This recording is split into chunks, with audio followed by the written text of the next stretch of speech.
We still have an active neighborhood search going on right now. Officers are searching for a suspect that was involved in an encounter with officers earlier this morning that resulted in a shooting. What we know right now is we have the area from Burnside to Gleason, Cesar Chavez to 32nd locked down. Our tactical team, CERT, is here. Air support is flying overhead. We have crisis negotiators and additional resources from precincts and other agencies that are here helping out. We're asking neighborhood residents in that area to shelter in place, to call 911 if they see anything suspicious.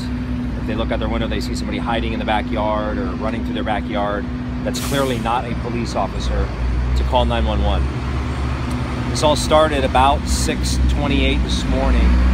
Neighborhood resident called in to 911 to report that a man was walking on the street, on the sidewalk rather, carrying a handgun. Officers got to the area fairly quickly and located the suspect on Burnside, just west of Cesar Chavez. They encountered the suspect there. During that encounter, shots were fired by officers.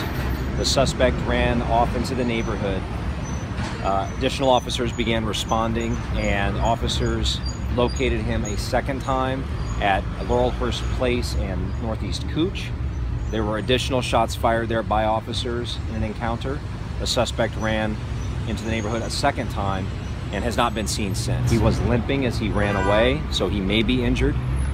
Description that we have, both from the initial caller and then from the officers that arrived here, is a white male in his 40s, 5'8" to 5'9", 180 pounds, wearing a green shirt, black pants, and carrying a black backpack, and he was seen with a handgun. Neighborhood searches like this often take a lot of time. We have to be, one, mindful of what the suspect, if he's armed, and what's just occurred.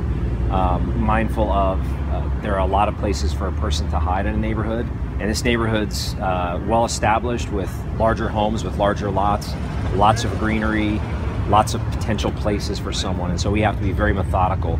We want to make sure that person doesn't get into a home, doesn't hurt any neighborhood residents, and we want to apprehend them safely. So we'll take as much time as we need.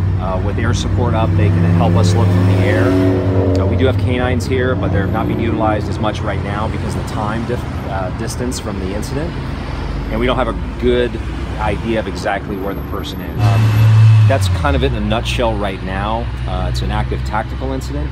Once that's secure, once we locate the suspect and take him into custody or get him medical treatment, we will shift to an investigative mode to start back at the beginning again, to determine what happened, what led officers to get involved in a shooting, both incidents, and it'll shift to that sort of investigative piece. So I don't have a timeline on that. Obviously, our first priority is finding the suspect, making sure they're okay, getting the medical aid, and making sure the community is safe.